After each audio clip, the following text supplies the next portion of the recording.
Oh, it's real bad.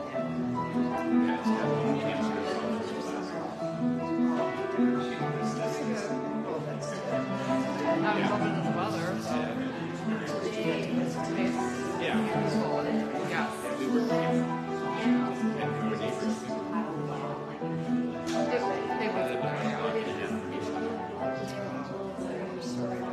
and that's what it looks like today, so I'm very excited.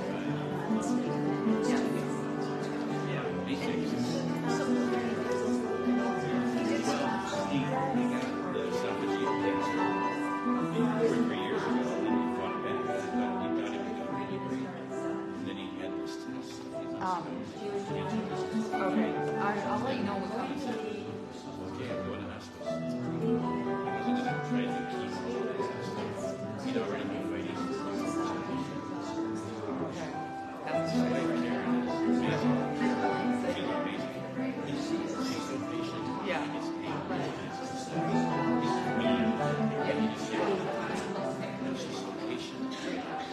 Right.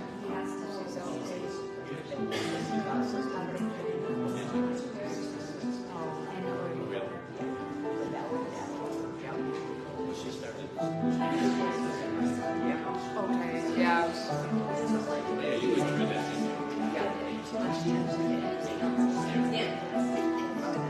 Dogs are so funny when they give them this wheels. Oh my God.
Thank you, Corey.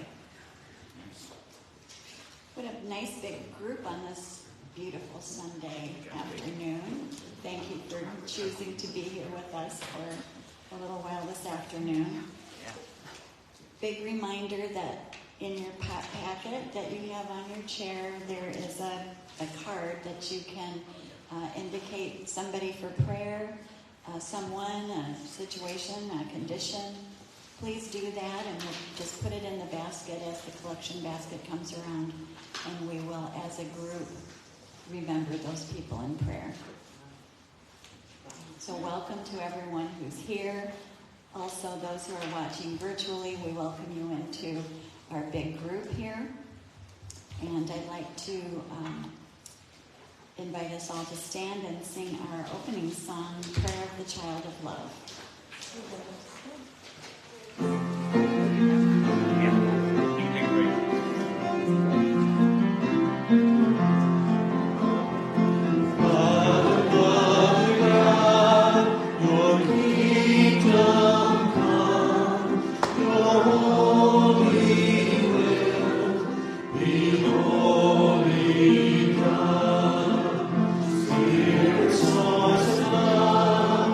You flow through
everyone.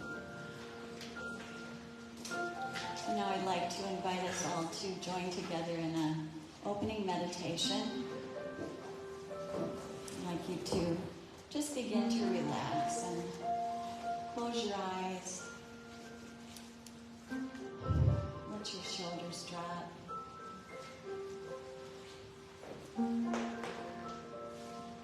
Let's bring our minds down into our hearts. This space where love resides. And let's begin our time together in deep gratitude. And open our hearts to accept Spirit's gifts and blessings.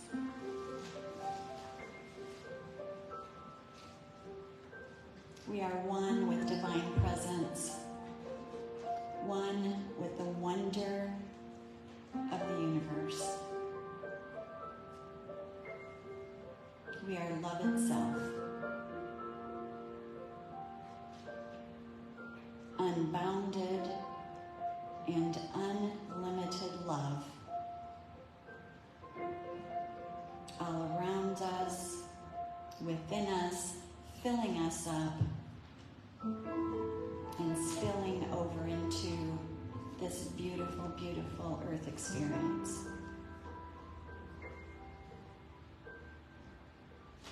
So let us open to the miracle of each new moment with complete acceptance and non-judgment, with a mindset of vibrant and life-affirming clarity and wisdom. With each thought and feeling, we intentionally set into motion the divine creative process in the best interest of all. And from the eternal flow of love comes forgiveness and healing. Our fellowship community extends peace and love, kindness and compassion to all beings on this planet. And together we say, and so it is. Thank you. So we're going to introduce our wonderful special music today to Miko and Lori. We are so grateful that they can be with us. Lori's home for summer break, so we're going to hear from them as much as we can this summer. Yay. All right, we're going to do a Joni Mitchell tune for you, thinking about being conscious and seeing things from different perspectives. Sometimes as we grow and change, we realize something that we only saw in one way, we can see in a totally different way. And I think about that with this song.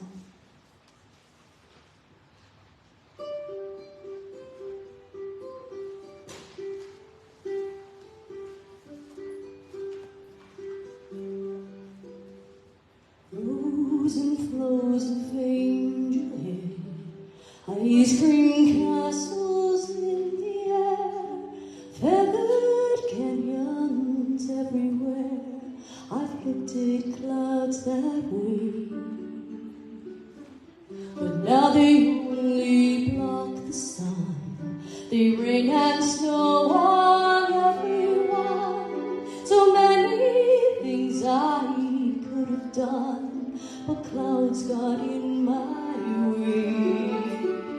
I've looked at clouds from both sides now, from up and down, and still somehow it's clouds illusions I recall. I really don't know clouds at all.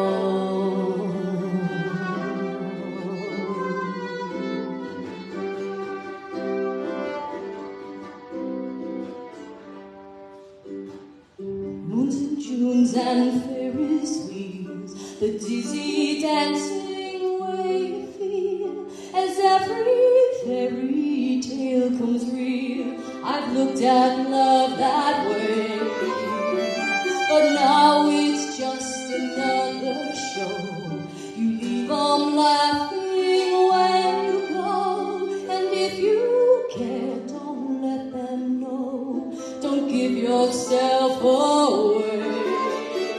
I've looked at love from both sides now, from give and take, and still somehow it's love's illusions I recall. I really don't know love at all.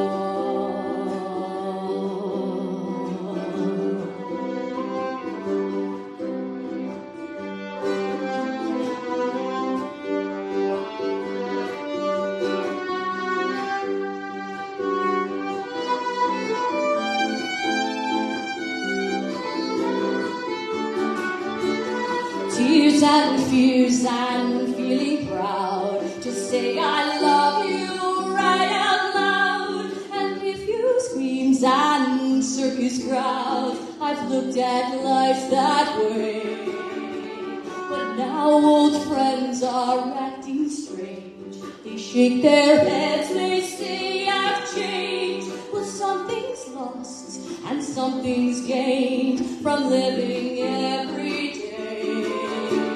I've looked at life from both sides now, from win and lose, and still somehow it's life's illusions I recall. I really don't know life at all.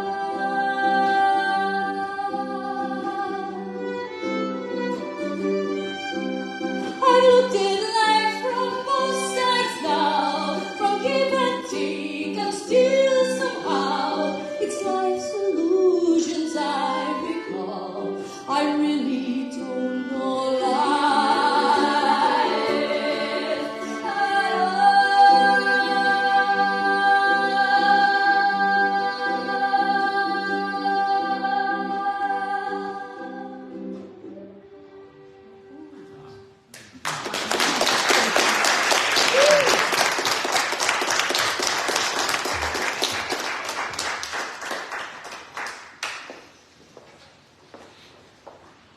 Beautiful and just perfect for today.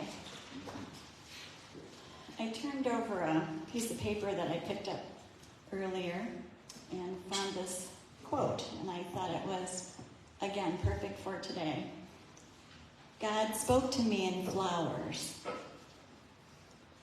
but I almost missed the conversation because I was listening for words. What a perfect thing to remember, especially this in the middle of June here when all the flowers are coming up, and we can be conscious about that. So let's stand and sing a song together. Page 24, I relax and I release, and then we'll stay standing and greet our neighbors.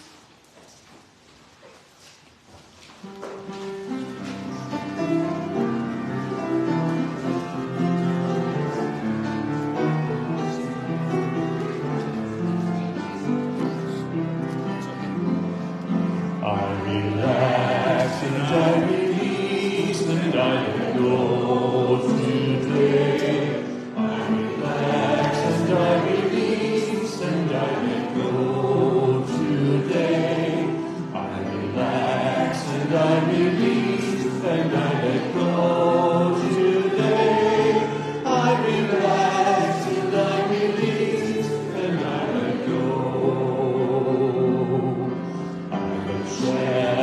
Letting God's ideas flow through me. I look channel, letting God's ideas flow through me. I look channel, letting God's ideas flow through me.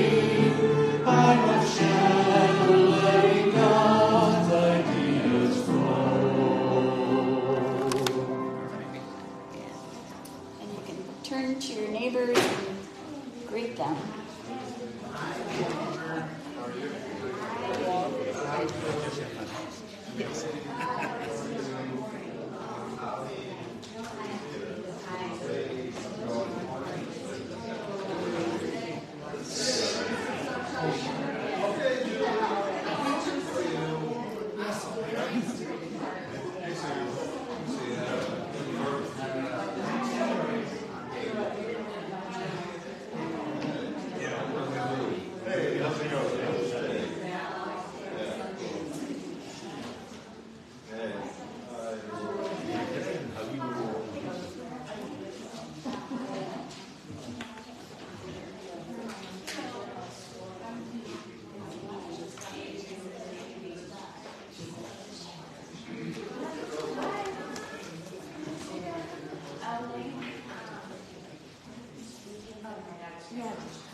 We are fortunate to have Bill Diedrich as our speaker today.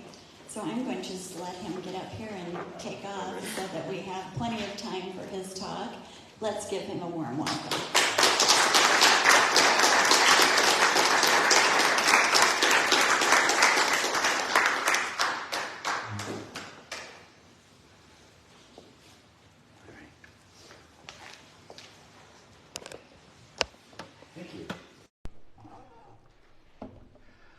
How's everybody doing? Good.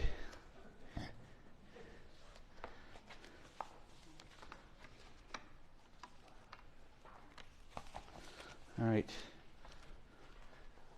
I'm getting there. I got up here faster than I expected. All right. So my talk today is entitled Be Conscious. And what does it mean to be conscious? It means to be aware. Oh, I do? Okay. All right. So consciousness is limited by the game that you're playing. If you're in the world's game, then you're attached to persons, places, things, ideas, concepts, positions, and your well-being is then based on external things, what's outside of you. So if things are going well, you're okay. And if they're not, well, then you're not. The spiritual game is the other game. And that's when you're in the world, but not of it. You're playing a role, but you don't identify with the role. You could be mom, dad, grandmother, grandfather, sister, brother, son, daughter, speaker, musician, whatever. You realize that you're playing a role. It's not who you are. It's the role that you play. So you're not attached to it, but you do it with all your heart. It's like, imagine if you were in a play and you were going to the theater and you were going to play a part. You were going to play in Hamlet, or you were going to be Ophelia in another Shakespeare play. Then you would go on the stage and put your whole self into it and be that role. But when the play's over, you're you again. And that's how it is when you're in the spiritual game, that you play your role and you do it with all your passion, but then you're always you, and you remember that. So then the question is, who are you? Maybe you aren't anything. Because think about it, you don't really have a life. You are life. You don't really have consciousness. You are consciousness. All right, let's backtrack a little. Last week, it was a Tuesday, and in the morning I had a meeting with a client, and it went really well, and I had a meeting scheduled for 3 o'clock in the afternoon. And I was really looking forward to that meeting because I really like the client. We get along really well. So I come home, I open up my email, she canceled on me. It threw my whole day off because I was counting on that meeting. I was looking forward to it. So I didn't know what to do with myself, but at the same time, I was observing myself, not knowing what to do with myself. So I could dive into the feelings, or I could watch a movie. So I watched a movie, and it was pretty good, actually. It was about a woman whose child was kidnapped, and she had special skills, of course, and she went after them and got her child back. I just like those movies about kick-ass women, you know? It's just something about them. Anyway, so I watched the movie, but then I've still got to deal with what's going on in me, right? And so I just decided I don't really want this anymore. I don't want this where I have this disappointment and it takes me over. Because I've realized throughout the years in my business that when I easily let go of those kinds of things, that business and good times come to me easily. But when I hold on, and when I think that they're the source of my good feelings, my joy, then I kind of push those things away. So I had another chance the next week. Not the same person, but a different person. I have a meeting in the morning. It goes well. I get home. I find out the guy I'm supposed to meet with in the afternoon, he cancels on me. Day of. Anyway, so I felt a little disappointed. I thought about watching a movie, but I didn't. Instead, I said, I'm tired. So I thought I'd lay down and take a nap. So I lay down. About 10 minutes later, I sat bolt upright in bed and just thought, what am I doing? This is like an escape here. Let's just get on with it. So I went outside and watered all the plants. That's a good thing to do, right? Connect with nature. I got a lot of flowers I put in, so I watered all my flowers and everything. And then I grabbed my laptop. I went to the local Bigby's, and I completed the writing project. And then I did some emails, and I started writing this talk. And so I felt really good because even though I had this sort of disappointment thing going on, there was also this spark of joy inside. I knew it was there. I just needed to connect with it. And so I did. And so it ended up being a really good day, even though it didn't go the way that I planned. All right, so consciousness is not about how well that you're doing. Consciousness is about how aware you are, how conscious you are of your thoughts, your emotions, your beliefs, your identities, how you're identifying yourself. Consciousness is about responding to whatever's going on from a place of knowing who you are and what you are. That you're an expression of God, that you're a child of God, or the Christ within, or whatever words you might use. The problem in the world, though, is identification. In A Course in Miracles, they say the problem is separation. Same thing. Identification, separation. When you identify with something or as someone, then you separate yourself. So let's jump into some controversy, shall we? If you call yourself woke, then that's an identity. And you're insinuating that other people are not awake and that you're smarter than they are and you see better than they do.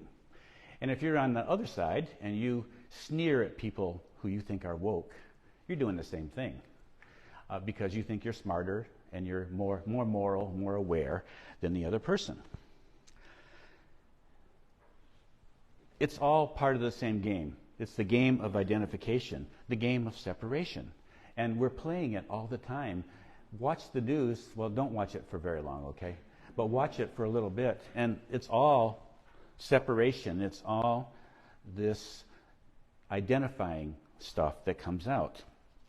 So Democrat, Republican, Libertarian, all of these, which are merely opinions or preferences, can become identities. And then we have problems. I was disagreeing with one of my sisters a couple of years ago.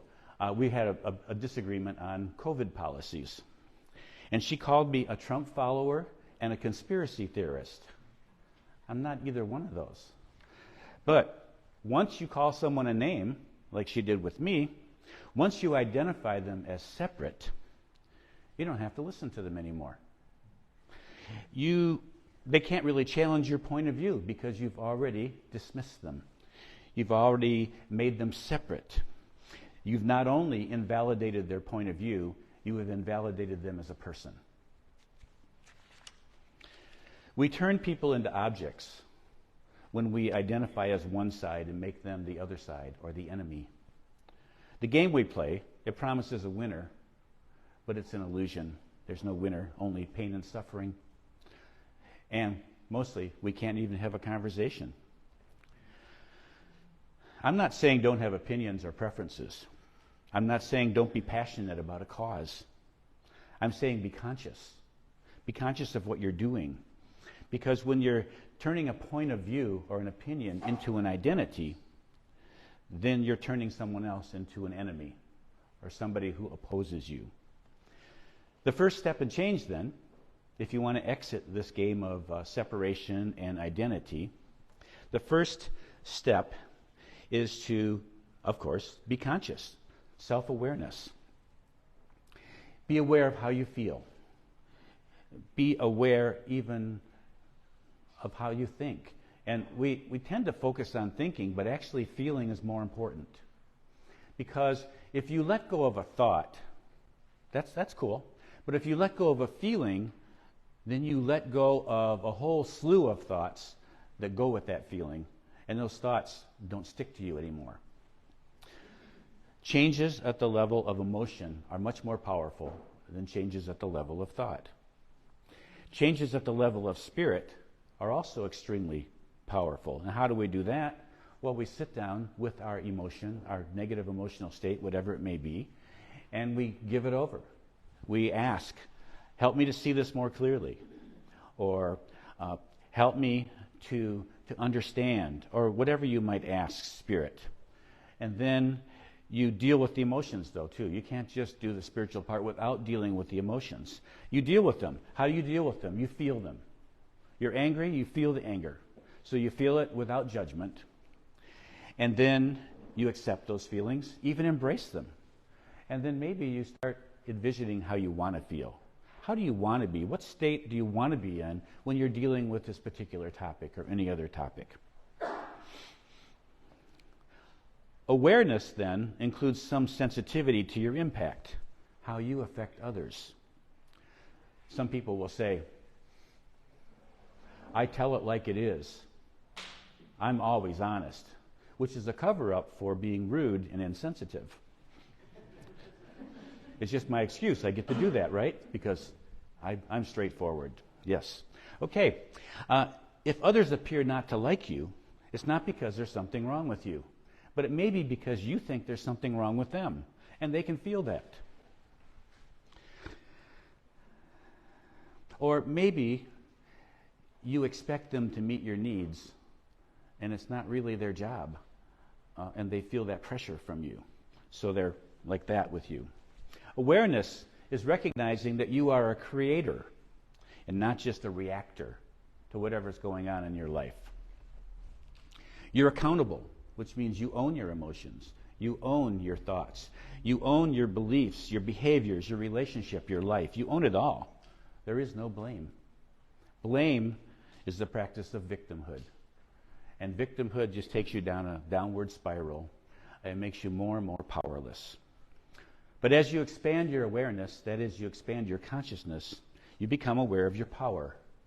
The power of God, the power of Source, moving through you. So what does being conscious look like? Well, for most of us, we don't know too many people that are conscious on all aspects of life, but we meet people who are conscious in particular areas. I used to work for a wealthy entrepreneur many years ago.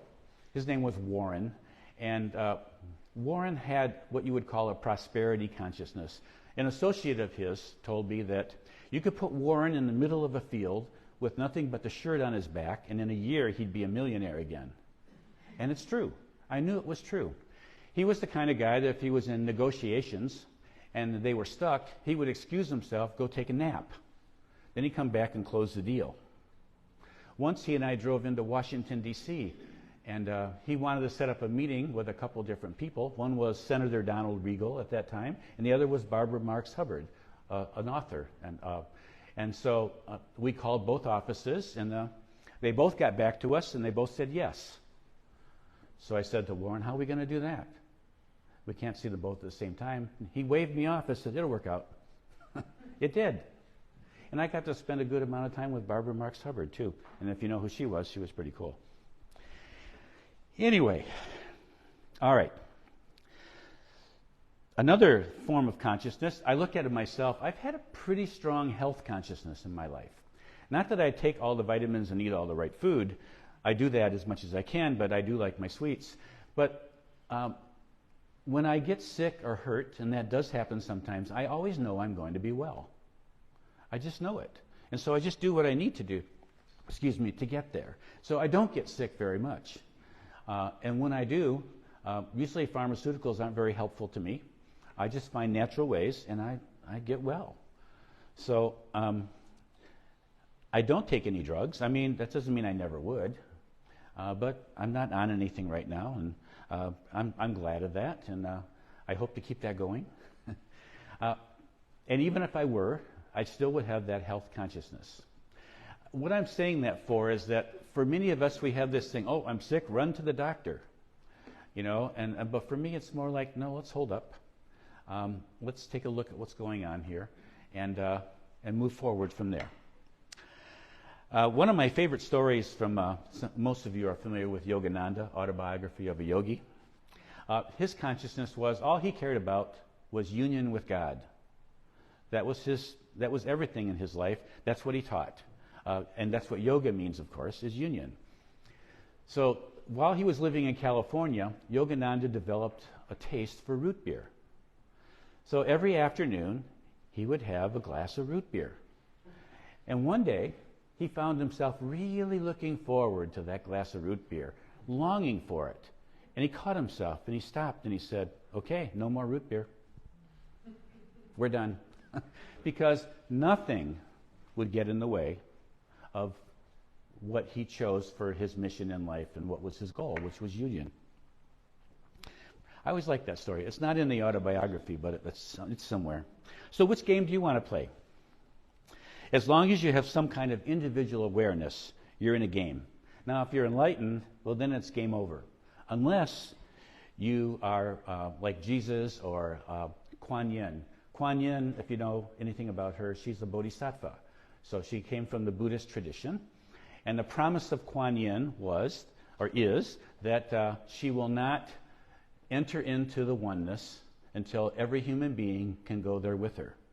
And so she is a guide and a teacher, wherever she is. So she plays a role, but she's not in the same game that everybody else here on the planet is. The question is, can you play your game, your role, can you play it consciously? That's what we're talking about here. It's not your job to save the world. It's not your job to convince other people of your point of view. It's your job to become conscious. Argue and debate all you want, if that's fun for you. And actually, I don't even like to argue. I like to just have conversations, especially with people who don't agree with me. And if you're in the right mindset, if I find the right people, we do that, and it's a lot of fun. Or with people who I might not disagree with, but they'll talk about controversial things in a non-controversial way. There's a woman I know, she's about 50 years old. She used to be an engineer. She raised 3 kids, and she was telling me, last time I saw her, about her work with a pro-life group. And she talked about, passionately, how she talked about with her working with young mothers and saving babies. And she was passionate about that. Never once did she try to convince me that I should be a pro-lifer. I don't think she walks around with a sign with pictures of dead babies on it. She doesn't get into the politics. She just found a passion, and she does it. So it was very interesting, and I enjoyed listening to her talk about that. That's, of course, a very hot topic all around the country. The question is, wherever you stand with that, can you talk about it with somebody who disagrees with you? Can you be passionate about whatever your particular view is, and also allow the other person to? Because when you do that, something magical happens. You learn. You expand. When you go in with just your point of view and you're unconscious to everything else, you don't grow or learn. You're just in an echo chamber. As conscious beings, we still may debate ideas, but with mutual respect, with appreciation of the other persons with whom we disagree, and with a knowing that we're all one. That's the thing. We're all one. Whoever you might think is your enemy, that's an illusion. We're all one. So how can we become conscious? Well, I have a few ideas. I don't know if I have time to go through them, but could somebody pass these out, please? Yeah, that'd be great. Thank you. Oh, I'm doing okay on time so far. This is just practice tips on being conscious. And the idea is to choose one of these, and maybe you're already doing it. That's cool. And to practice it each day. And when I call something a practice, I mean that you do it. It's a daily thing that you do. So the first one is put God or Spirit first, turn inward to God for your fulfillment, which means that you surrender every desire, negative emotion, or worry that shows up. It's not that you have to become a monk or a nun. It's that you enjoy life, even the pleasures of life, without being attached to them, without identifying to them, without saying, I have to have this. So you can enjoy whatever, food or entertainment of any kind, but you're doing it from a place of just enjoying it. And if it goes away, no big deal. And if it comes to you, that's okay too. It doesn't matter because my well-being is secure within me, regardless of what goes on around me. Did I get the job that I wanted? Well, maybe not. It doesn't really matter. What matters is my consciousness that I believe and know, actually better than believe, I know that I'm being guided to whatever's in divine order for me. That what I think, like how I think my day should go and who I should meet with, might not be what's best for me. And so I can let go and trust. And the day goes a lot better. And things happen that you don't even expect. So that's the first practice. The second practice that you might consider is practice being aware of, accepting, and embracing your emotions without judgment. And then surrender them. So let's say you're really angry. So be really angry. Accept it, embrace it, and surrender it. Surrender it to Source, to God, whatever. Let it go. Be willing to look at it. What unreasonable expectations might you be expressing that are creating this anger? Who are you being in this anger? What is your identification that you're creating here? So you ask those questions and you just sit quietly and you wait for an answer. And as I've said many times before, when you have a negative emotion, if you're able to just feel it and accept it, it has an expiration date. It doesn't stay with you. It only stays with you when you resist it, when you pretend it's not there. All right, number 3, and many of you probably do this one already, sit quietly and watch your thoughts and feelings. In other words, meditate.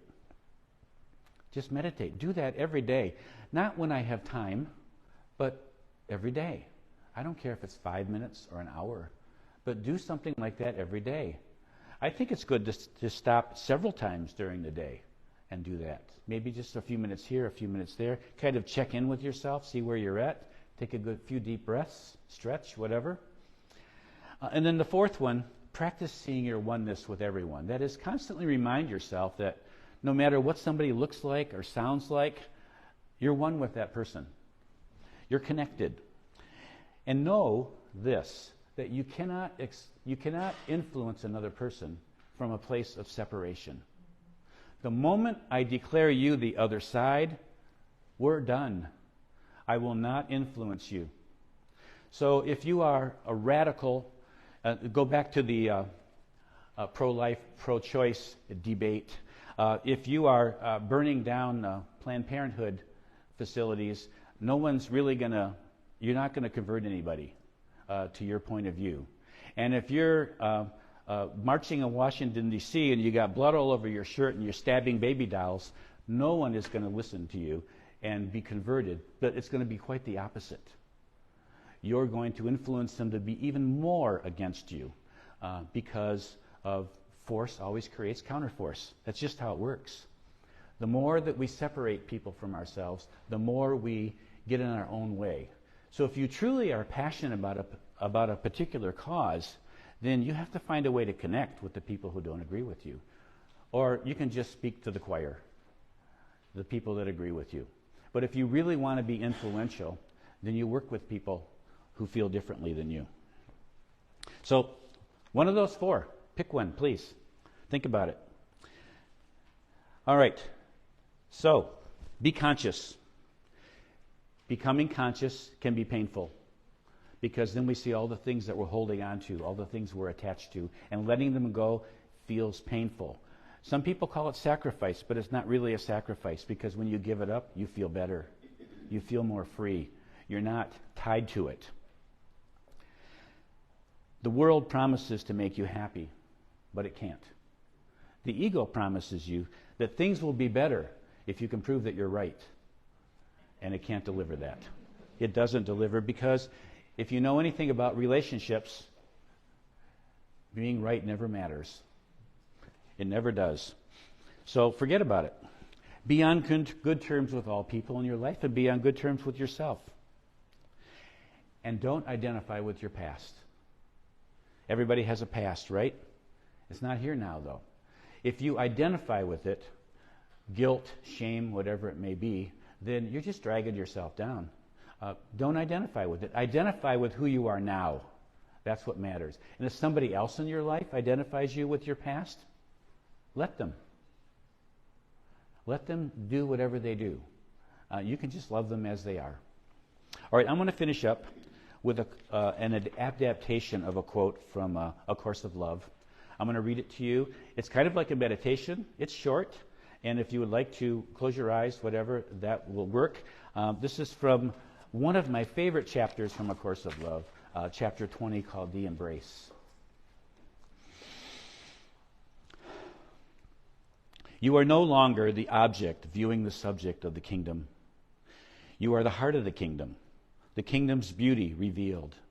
You are loosed of bounds, no longer a thing of beauty, but beauty itself. Thingness is over, and your identity no longer stands in form, but flows from life itself. Your beauty is the gathering of the atoms, the order in the chaos, the silence in the solitude, the grace of the cosmos. Our heart is the light of the world, and we are one heart. We are one mind, one creative force gathering the atoms, establishing the order, blessing the silence, gracing the cosmos, manifesting the light of the heart. Here we live as one body, experiencing communion, the soul's delight, rather than otherness. It is a seamless world where each thread is vibrant and strong. We return to the embrace. The embrace makes one of two. Now we see with the eyes of our heart. We are no longer looking out, but looking in. All light is fused and infused within the embrace. Being replaces identity. And you say, I am. I am. And there is nothing outside of me. Nothing outside the embrace.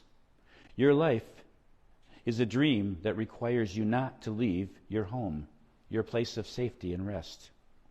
You are cradled gently while your spirit soars. With love surrounding you, in arms that hold you close, you feel the heartbeat of the world. It thunders in your ears and moves through you until there is no distinction. We are the heartbeat of the world. No atoms do battle. No molecules compete for dominance. The universe is a dance of cooperation. You are asked to rejoin the dance. This is creation. This is God. This is our home. And so it is.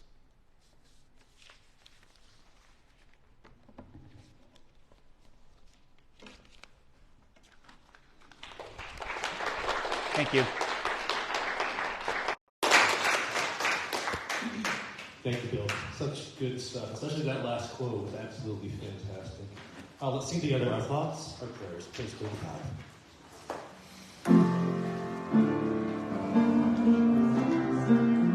Our thoughts are prayers, and we are always praying. Our thoughts are prayers.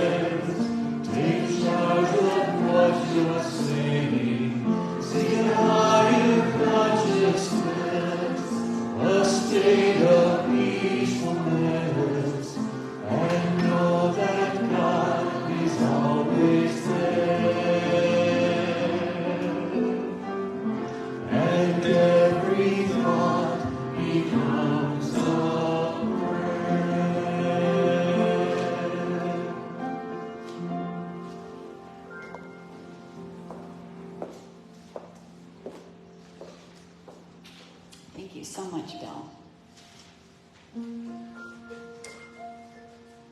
So this is the time in our service when we gratefully receive your contributions, your donations, and John will be passing the basket around.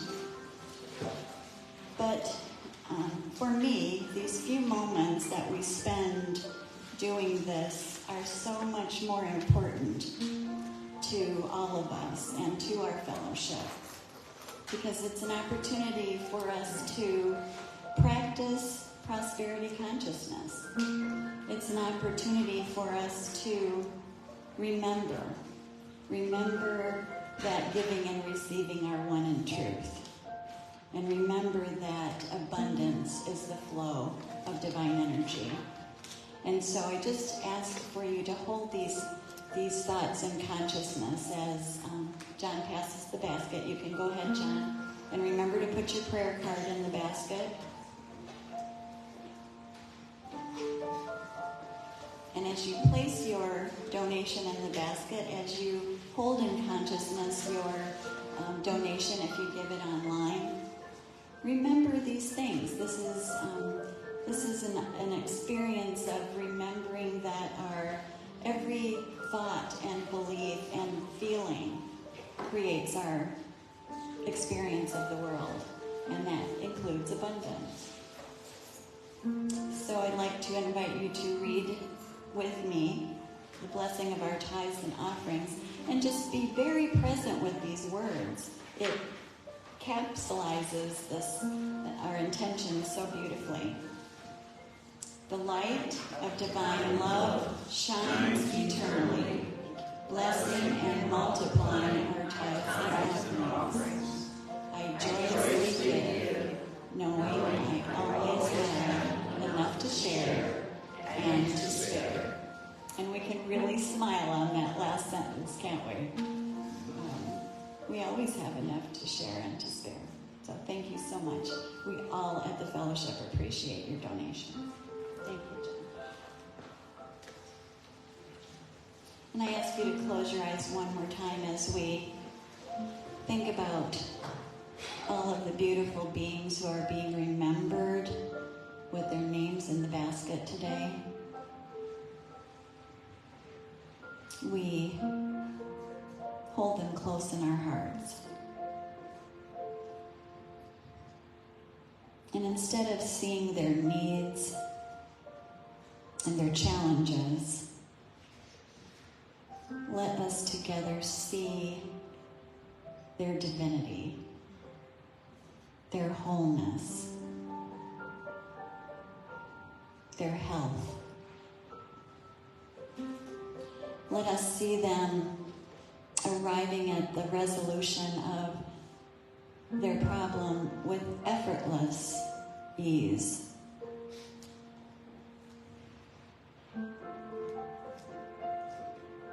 This is the practice of affirmative prayer. And together we say, and so it is. Thank you so much. One more song together, our fellowship song. If you would please turn to page 38. I'll give you a chance to get there. Spirit I am, please stand and sing together with us.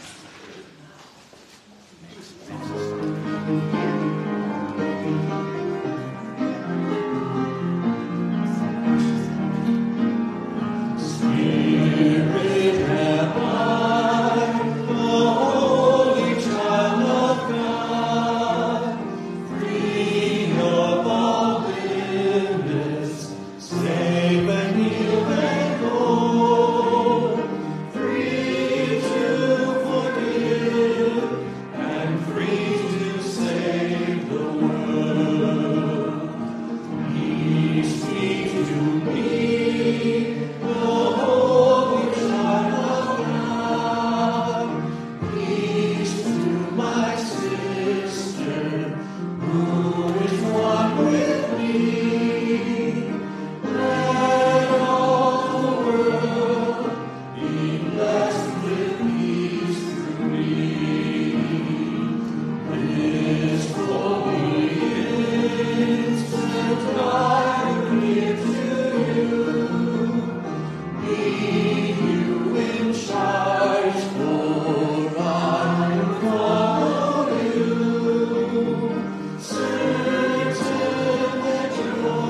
I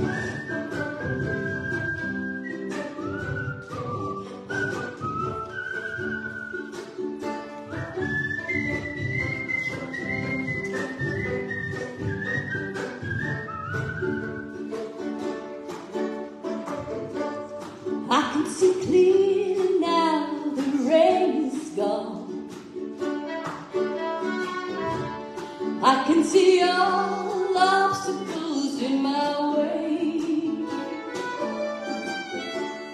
Gone are the dark clouds that had me blind. It's gonna be a bright, bright, sunshiny day. It's gonna be a bright, bright, sunshiny day. Kind of like today. Yes, I can make it now. The pain is gone. All of the bad feelings have disappeared. Here is the rainbow I've been praying for. It's gonna be a bright, bright, sunshiny day. Look all around, there's nothing but blue sky. Look straight ahead, there's nothing but blue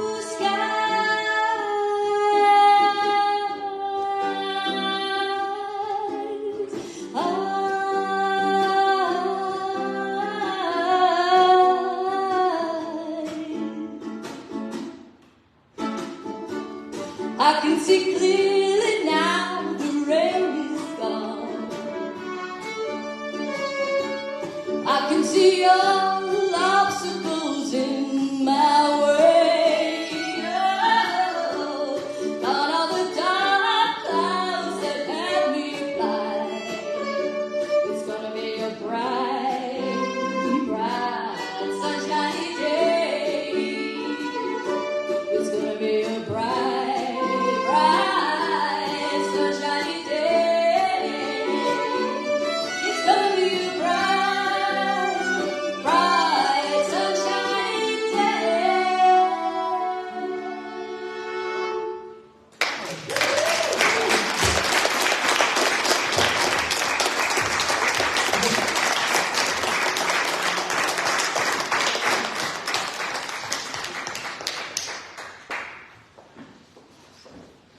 Thank you for all the wonderful music.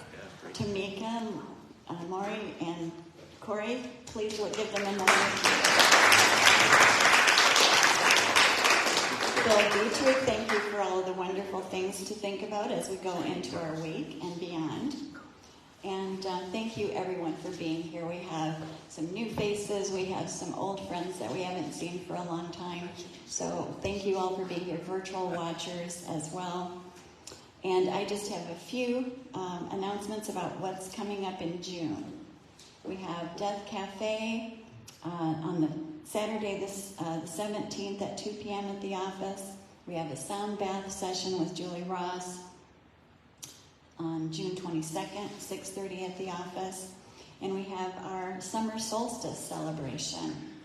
That's scheduled for Saturday, the 24th of June. Sue Quinn is hosting again at her house. If you haven't been to it before, you've missed a lot of fun and good food. So think about coming. It's at 5 o'clock, Saturday the 24th, and just watch the announcements and we'll give more details about how you can find your way to Sue's house. If we're looking for music for the solstice celebration, so if anyone has any ideas, please let us know, and it's a potluck. So just remember to put that on your calendar, and let's get in our circle and say our closing blessing.